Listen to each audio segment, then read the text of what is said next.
My goodness, have I been mistaken for someone else? My biological father lifted my calf as if to toss me aside.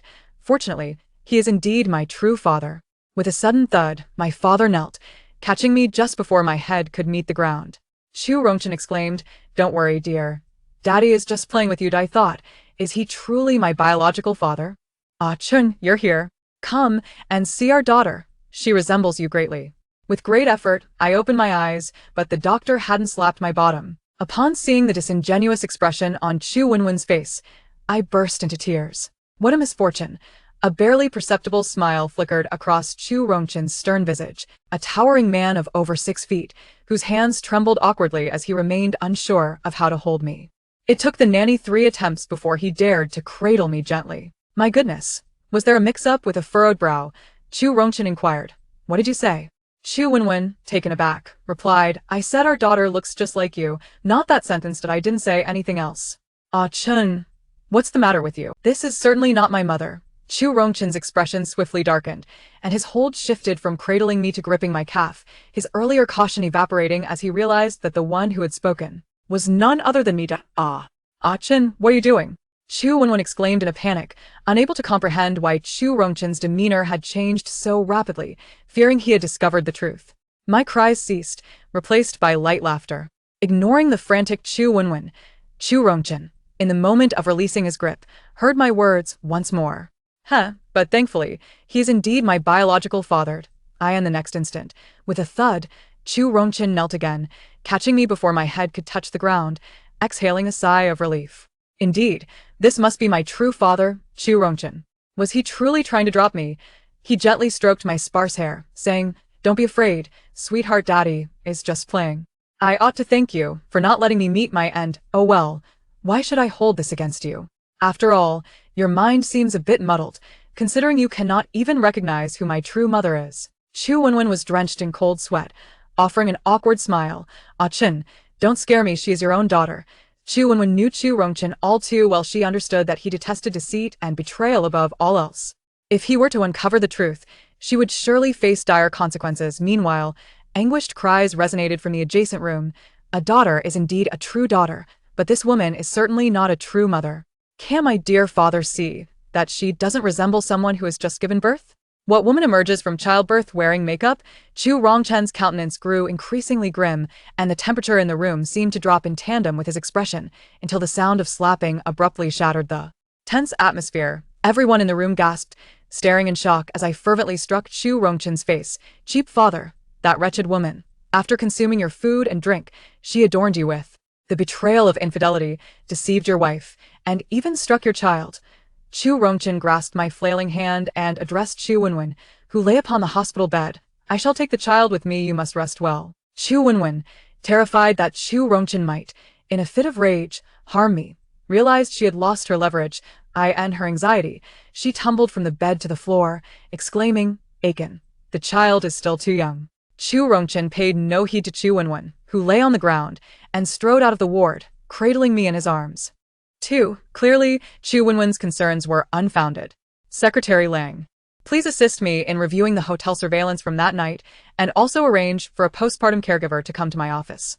Inside the car, Chu Rongchen's arm trembled slightly, yet he dared not release me or change his position. "Deservedly so. Who instructed you to be so indiscriminate? Unable to distinguish even your own woman?" I intended to scold him a while longer, but sleepiness soon overtook me, and I quickly succumbed to slumber. Upon arriving at Chu Rongchen's company, I felt myself being cradled by another, instantly awakening. Chu Rongchen handed me over to the caregiver, shaking his already stiff arm. The caregiver, taken aback by Chu Rongchen's low-pressure demeanor, stood frozen behind him, holding me tightly. As expected, President Chu, the individual from that day, was not Miss Chu. The surveillance footage displayed a girl in work attire frantically fleeing from Chu Rongchen's room, her clothing disheveled and her eyes red-rimmed. Shortly after her departure, Chu Wenwen entered the room. "I told you, that wicked woman is not my mother at all." Secretary Lang, noticing Chu Rongchen's silence, continued, "This girl is named Ai Qing, a childcare specialist who happened to be working part-time at our hotel that day. Additionally, I discovered that today Miss Ai is at the same hospital as Miss Chu. Whoa, Mama must be so heartbroken." No wonder I advised her to go to a private hospital, but she refused. It turns out this was the reason. Chu Rongchen's expression suddenly darkened. Chu Wenwen, very well. You have done well. Secretary Lang perceived Chu Rongchen's genuine anger. President Chu, shall we sever the funding chain to the Chu family and retract the project? That would be too lenient for her. No, I want her to understand that offending me is far more terrifying than bankruptcy. My cries prompted Chu Rongchen to instinctively glance back. Why are you crying? Is it the way I'm holding you?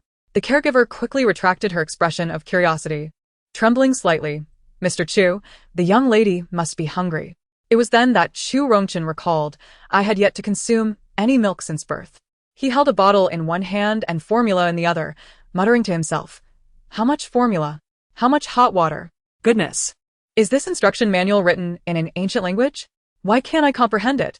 Ultimately, under the caregiver's guidance, Chu Rongchen acquired yet another life skill, preparing formula. The Chu family's press conference proceeded as scheduled, unveiling a smart program that had become the hottest project of the moment. It was precisely because of this venture that Chu Wenwen resorted to drugging Chu Rongchen, hoping to seize the opportunity to ascend socially, capture the attention of this diamond bachelor, and secure this billion-dollar project. However, fate had other plans. She was involved in a minor accident en route, causing her to be delayed. By the time she arrived at the hotel, she witnessed Ai Qing, disheveled, emerging from Chu Rongchen's room. Despite her frustration, she had no choice but to let the charade continue.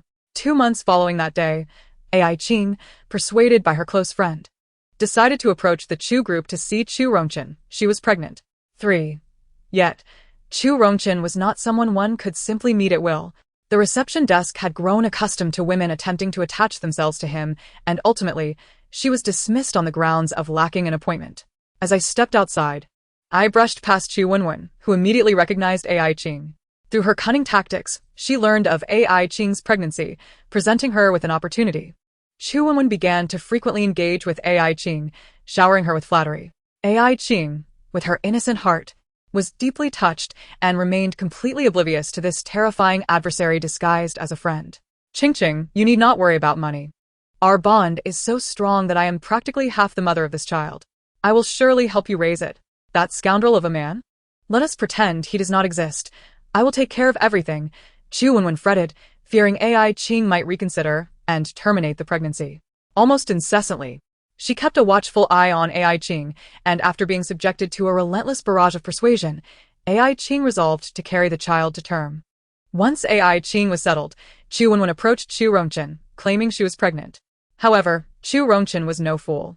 He promptly drafted an agreement stipulating that if the child were indeed his, he would marry Chu Wenwen and provide a substantial bride price. In the days leading up to Ai Qing's delivery, Chu Wenwen reserved a bed in the adjacent hospital room and bribed the doctor. Upon Ai Qing's delivery, she was to be informed that her child had perished, after which the baby would be handed over to her. Utilizing the timing of Chu Rongchen's visits to the hospital, she masterfully orchestrated her deceit, embodying the role of a pain-free mother. When I witnessed this, I was nearly overwhelmed with indignation. The protagonist endured 10 arduous months of pregnancy, only to gain nothing, neither fortune nor her child, ultimately leading to a despondent fate. Perhaps my harsh words had led me to inhabit the powerless form of an innocent infant, a cruel twist of fate.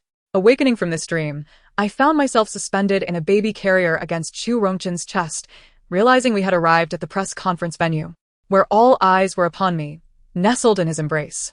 Why is the CEO attending a press conference with an infant? Someone murmured. Oh, you wouldn't understand. The Chu family's little heiress, barely born, accompanies the CEO everywhere. Is it really necessary? It's just a girl, not a boy, another scoffed.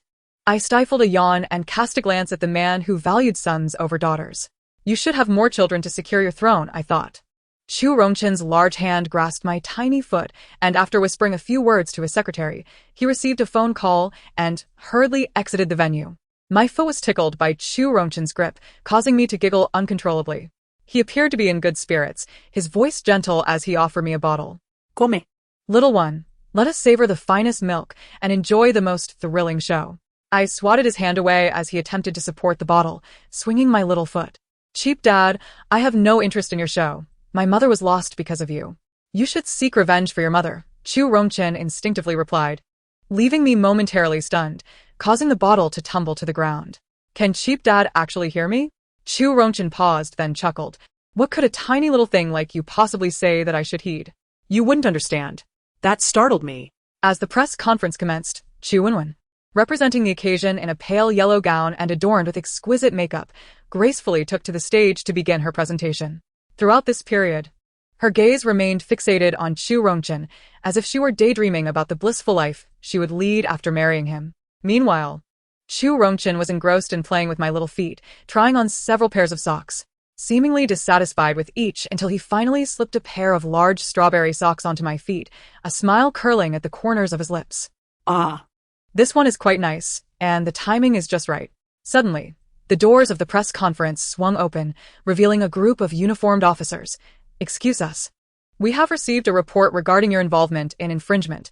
Please accompany us. Chu Wenwen was momentarily taken aback, but quickly regained her composure, staring incredulously at Chu Rongchen. He ignored her probing gaze and softly remarked to me, "It's time for us to head home for dinner." That evening, Chu Wenwen arrived at the Chu residence looking somewhat disheveled, yet her tone softened as she approached Chu Rongchen. "Ah Chen, didn't we come to an agreement? Why have you suddenly changed your mind?" Chu Rongchen regarded her as if she were a fool. "Are you referring to that agreement? Do you even remember the conditions upon which it was based?" Believing he suspected I was not his biological child, she insisted, "The daughter is truly yours. You can verify it with a paternity test." Foolish woman. Chu Wenwen still failed to grasp the situation, while Chu Rongchen had already uncovered the truth. He exchanged a glance with Secretary Lang, who presented the surveillance footage from that day and Ai Qing's hospital records. Chu Wenwen stiffened, still attempting to argue, "No." Ashen? "Did that woman say something to you?" "Don't believe her. Guai Guai is my child, born after 10 months of pregnancy, not hers." Chu Rongchen, uninterested in further discourse, dropped the final bombshell, the paternity certificates for the three of us. Now Chu Wenwen was genuinely flustered. "Ah Chun, let me explain. I was confused because I love you so much. Besides, as long as the child is yours, does it really matter who her mother is?" "Indeed. It seems you are not confused at all. Rather, you are simply too enamored with the Chu family fortune," he retorted coldly, his words cutting like ice. "Firstly, my Guai Guai has a biological mother. Not just anyone is worthy of being called her mother. Secondly, I request the Chu family to compensate the Chu Corporation for the infringement. The amount will be communicated by our lawyer. So, there's no need for you to calculate it yourself. Of course, should you choose not to compensate." Que Wenwen's spirit lifted momentarily. As if grasping at a lifeline, she seized Chu Rongchen's hand. "I knew it. Ah Chin, you love me, don't you?" He shook her off, his expression frigid. A stint in prison can always be repaid. Disappointed, she sat on the ground, her eyes vacant. It can't be like this. How could she have forgotten? Anyone who ever crossed Chu Rongchen never met a favorable end. Now, the Chu family was not only facing bankruptcy, but also burdened with colossal debts. The steward expelled Chu Wenwen from the Chu family, and she, unwilling to accept her fate, continued to shout defiantly, "Chu Rongchen, do not think that you can simply move into the Chu family like this. Just wait. I will not let you off easily." Chu Rongchen, unfazed by Chu Wenwen's futile rage, amused himself with a croaking toy frog. "Come now, give daddy a smile." The frog croaked in response until I swatted it from Chu Rongchen's hand. "What a farce, I refuse. Stay away, relish your solitude." Chu Rongchen remained unperturbed, picking up the toy and continuing to play with it merrily. The following day, with me nestled against his chest, Chu Rongchen absent-mindedly tapped his fingers on the table. While seated across from us was my mother, Ai Qing. My mother appeared frail, her complexion pale, creating a truly pitiful sight. She dared not meet Chu Rongchen's gaze, instead directing her attention towards me, her expression momentarily brightening before her eyes turned red, and she lowered her head, casting a chilling silence over the atmosphere. With neither of them uttering a word. Mother seems so weak. It's all that wicked woman's fault. She must be heartbroken, thinking I am dead. Dear father, please comfort mother. Miss Ai, be my woman, be the mother of my child. The terms are entirely at your discretion. Chu Rongchen's directness pierced my heart. Puffed. Does dear father suffer from some ailment? Is this the sort of thing a rational person would say? Ai Qing looked at Chu Rongchen in disbelief. What did you just say? Believing Ai Qing was taken aback by his domineering proposal, Chu Rongchen felt a sense of self-satisfaction. I can transfer your mother to the best hospital. Everything is negotiable if you agree to be with me. This is absurd. Anyone hearing this would think he has lost his mind. Dear father, this is not a transaction. You are seeking a wife, not a mistress. As expected, tears brimmed in Ai Qing's eyes, her fists clenched tightly. Mr. Chu, I think you are mistaken. I do not wish to revisit that day nor see you again. Just because I lack wealth does not grant you the right to trample on my dignity. Please, do not harass me again. Once Ai Qing departed, Chu Rongchen was left bewildered. Is there something wrong with my manner of speaking? This woman, instead of clinging to my support, dares to mock me. Cling to my support? It's a miracle she hasn't reported you to the authorities. Chu Rongchen frowned, exchanging a bewildered gaze with me. This is unusual. Typically, one would expect gratitude for alleviating their troubles, followed by affection. Why does this feel so different from what I anticipated? Ha. One might boldly speculate that dear father has never been in love. And why not simply tell mother that I am her child? She would surely be overjoyed. Wait. Could it be that dear father feels embarrassed about not recognizing the truth and allowing his wife to endure such grievances? Chu Rongchen shifted his gaze. Confidence restored. Do not worry, my dear. Your father will handle it. Mr. Chu, the handbags and jewelry you purchased for Miss Ai have all been returned unopened. How shall we proceed with these items? Secretary Lang stood in the office with an expression of dismay, surrounded by packages. Chu Rongchen frowned. Casting a cold glare at Secretary Lang, is this the brilliant idea you proposed? I, meanwhile, sipped from my bottle, disdainfully observing the two men before me. The foolish father, akin to a mute instructing a deaf, is utterly ridiculous. If money could resolve matters, my mother would not have allowed herself to be deceived. Wouldn't it be far simpler to extort you directly? In the pursuit of a spouse, one must possess a thick skin. With my presence, you need not fear a lack of prospects. How naive. However, as I fretted over my father's future happiness, Chu Rongchen promptly relocated me next door to Ai Qing. In a dilapidated, neglected residential area, characterized by its old and shabby configuration. Chu Rongchen frowned, pondering how a woman could reside in such a place. He purchased pastries for the neighboring residents, and Secretary Lang busily distributed them from door to door, perspiring profusely. How pitiful. Chu Rongchen, clutching a pink box, paced nervously beneath the aging building. Upon seeing Ai Qing return, he stiffened. Their eyes briefly met before she attempted to ascend the stairs, only to be intercepted by Chu Rongchen, who presented the pastries he had meticulously prepared. Miss Ai, I am your new neighbor. I hope for your guidance in the future. Have I not made myself clear? I do not wish to see you. Your mere presence triggers memories I would rather forget. Please keep your distance. Ai Qing's eyes brimmed with tears as she shot an indignant glance at Chu Rongchen before fleeing. Chu Rongchen, momentarily taken aback by her outburst, soon realized that Ai Qing had vanished and the pastries he had prepared were discarded into the trash bin. What highest? Chu Rongchen had never failed to obtain what he desired. Just wait and see. Oh, dear father, spare me the disgust. Retreat with your domineering rhetoric. Yet, soon after my harsh words about my father, retribution swiftly followed. Chu Rongchen enrolled in the educational institution where Ai Qing worked, registering for her class, which comprised a dozen individuals, mostly expectant mothers and fathers, with him as the sole oddity, attending class with a child in tow.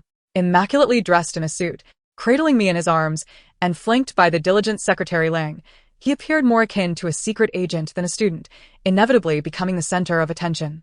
Ai Qing furrowed her brow, treating Chu Rongchen as though he were invisible, gently instructing, lift the baby's little legs, place the diaper beneath their bottom, fold the front over, leaving a finger space for the belly, stretch first, then fit snugly, and thus, our diaper is perfectly donned. After her explanation, Ai Qing inspected each student's progress. Upon reaching Chu Rongchen, she could no longer contain herself. Are you certain this child is your own? Ai Qing regarded me, adorning a shoulder-bearing diaper, casting a doubtful glance at Chu Rongchen. Mommy, save me.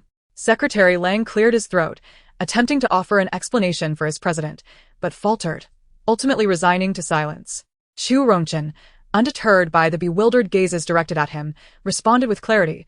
I followed the teacher's instructions to the letter. You truly are an exemplary student, having executed all the steps correctly, except you placed me incorrectly. Ai Qing had patiently guided him through the process numerous times and finally, during one instance, her fingertip inadvertently brushed against the back of Chu Rongchen's hand, and he grasped the concept. If one occurrence was a fluke, what then could two be? In the upcoming lesson, as I prepared the formula, Chu Rongchen intentionally mixed it too thick, clogging the nipple. He handed the bottle to me, saying, "Come on, darling, drink."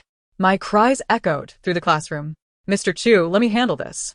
In an effort to continue the lesson, AI Ching took me, and my wails immediately transformed into sobs as I clung to her tightly. "Whoa, mommy, my cheap dad wants to kill me." Chu Rongchen suppressed a smile, apologizing, "Teacher, I'm sorry, this child doesn't know what's wrong with her, always causing a fuss." In a desperate bid for survival, I refused to let go, inadvertently aiding my so-called father, and the two were compelled to return home together. As the 3.5 of us walked along the road, Chu Rongchen's phone rang. He and his secretary stepped aside to take the call, while AI Ching continued forward with me in her arms, only to be suddenly intercepted by a woman. With cascading waves, stiletto heels, and fiery red lips, she exclaimed, "Oh, Teacher AI, the school is abuzz with rumors that you've had a baby. I didn't expect it to be true. Congratulations. But where's the father of this child?" AI Ching lowered her head, a profound desolation etched on her face. And I knew she was pained by the remark, reminded of me. Noticing AI Ching's silence, the woman raised her voice, attracting the attention of several passers-by. "Oh dear. I had no idea Teacher AI was unmarried and pregnant. It's commendable to be self-reliant, but how could one resort to such means?" AI Ching, unwilling to engage with the woman, attempted to walk away with me, but was firmly held back. "Teacher AI, don't leave, explain yourself." I thought, "Cheap dad, hurry. Your wife is being bullied." Unable to escape, AI Ching finally stopped, saying, "Teacher Liu, you've overstepped. We are merely colleagues. What need do I have to explain myself to you? Moreover, this child appears to have piqued your interest." Chu Rongchen naturally wrapped his arm around AI Ching's waist. Teacher Liu scrutinized the impeccably dressed and charismatic Chu Rongchen, then glanced at the ordinary AI Ching, mocking, "Sir, you hardly seem to be lacking in funds. Could it be that you're quite appealing? What's your establishment called? I can be much more generous than Teacher AI. After all, I am the daughter of the Liu family and we are about to collaborate with the Chu family." She attempted to flirt with Chu Rongchen. "Oh no. This woman is treating cheap dad like a gigolo. Will she not face dire consequences? Stay calm. Mommy still has to work here." I glanced at Chu Rongchen and saw a fleeting glint of ruthlessness in his eyes, yet he refrained from exploding in anger, instead stepping back with AI Ching. With an icy demeanor, Chu Rongchen dialed a number. "Hello, President Liu, our collaboration ends here." The voice on the other end was filled with panic, questioning why and what had gone wrong. Chu Rongchen chuckled, a charming smile gracing his lips. "Your daughter wishes to keep me as a toy. How could I possibly continue collaborating with the Liu family?" As he hung up, Teacher Liu's expression was priceless, yet she feigned composure, saying, "Who are you trying to scare? Just because you say you're President Chu, does that make it true? I could just as easily claim to be the Queen Mother." Before she could finish her sentence, her phone rang, and even as we walked a distance away, we could still faintly hear her furious shouts on the line. As I descended the staircase, AI Ching's face was already flushed. They strolled together, embracing each other all the way down. "Thank you for today," she said before playfully shoving me into Chu Rongchen's arms and running off. After watching AI Ching enter her room, the 2.5 of us departed, during which Chu Rongchen's lips never ceased to curve into a smile. I shot him a glance, exclaiming silently, "Fool." Since that day, My visits to AI Ching's home became increasingly frequent. Initially, I assumed that Chu Rongchen was merely using me as a pretext to see AI Ching more often. However, upon accidentally overhearing a conversation between him and Secretary Lang, I learned that the Chu Group was facing significant issues with its largest project, concerning both investors and the funding chain. "I'm sorry to trouble you again today," Chu Rongchen remarked, a hint of fatigue etched on his face. Noticing his pallor, AI Ching called out to Secretary Lang, "Is something wrong?" Secretary Lang, his eyes resembling those of a raccoon, replied, "The project investor, old Mr. Hua, is being unyielding. If he withdraws his investment, the group will not only suffer a financial shortfall but may also face criminal liability due to breach of contract. fortunately, We've discovered the reason behind old Mr. Hua's obstinacy, the Chu family." "Oh, right. The president asked me to give this to you," Secretary Lang said, pulling a folder from his bag and handing it to AI Ching. "The Chu family?" Gwenwen? AI Ching murmured thoughtfully, placing the folder into her bag. AI Ching led me to a nursing home. In room 1098, a frail woman with graying hair sat with her back to the door, gazing out the window. Upon hearing footsteps, she turned her head, a gentle yet weary smile gracing her face. Ching Ching, you're here. AI Ching frowned slightly and draped a garment over the woman's shoulders. Mom, the weather has turned cooler. Her mother? More accurately, her adoptive mother. I recalled that she suffered from advanced bile duct cancer. AI Ching had encountered Chu Rongchen by chance while seeking funds for her mother's exorbitant nursing home fees. How tragic it was for AI Ching's mother. This illness offered no remedy, and judging by her pale complexion, her time was likely limited. Well, dear, how is it that a young girl like you is more loquacious than this old woman? AI's mother inquired. And who is this child? Noticing me as AI Ching held me closer, she squinted, her eyesight failing her.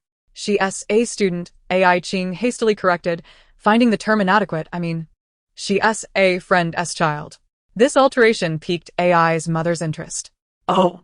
Judging by AI Ching's expression, this friend must be quite special. AI Ching was at a loss as to how to define her relationship with Chu Rongchen. Was he merely a student, or more than that? After much stammering, she finally declared, just a friend. AI's mother playfully pinched my small hand, chuckling, how time flies. When my Ching Ching first came to my side, she was just this small. And now? She has someone she likes. Oh, Mom, what are you saying? My dear, I hope you will be cherished, loved, and accompanied for a long, long time. Originally, AI Ching felt a bit shy, but upon hearing these words, her eyes instantly glistened with tears. She grasped AI's mother's hand tightly, declaring, I only want you, Mom. No one else. You will stay with me for a long, long time. Cough, cough. Ching Ching, there is something your mother wishes to express regarding your family. The grievances between your parents have no bearing on your grandfather. He is now your only living relative. Listen to your mother. Return home, for he longs to see you. AI Ching nestled in her mother's embrace, tears silently streaming down her cheeks. Mother, I understand that my grandfather is not to blame, but if it weren't for you, I would have perished long ago. Old Mr. Hua is AI Ching's grandfather. Her mother, caught in the throes of infatuation, defied opposition to marry her alcoholic father. In a fit of rage, old Mr. Hua expelled her mother from the Hua family, unaware that tragedy awaited. Her mother succumbed during childbirth.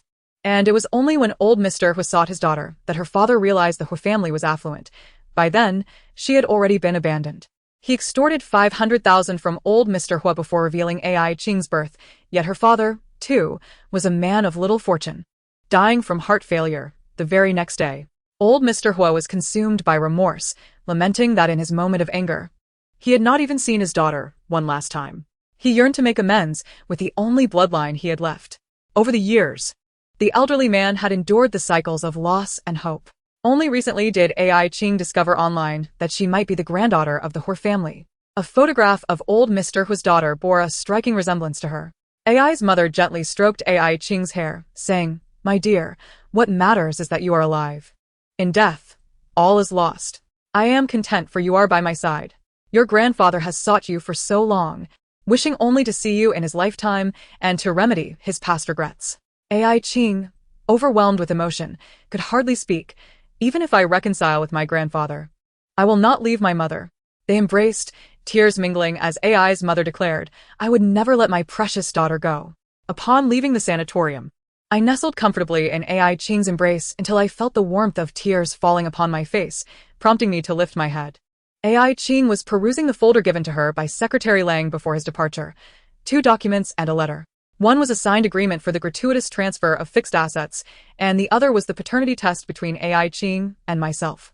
The letter read, AI Ching, I apologize regarding Guai Guai, but please trust that I never intended to cause you sorrow.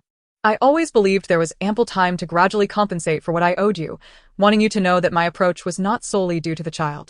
Having spent so long with you, I often found myself making excuses, yet I realized I could not deceive myself. I have unknowingly begun to miss you.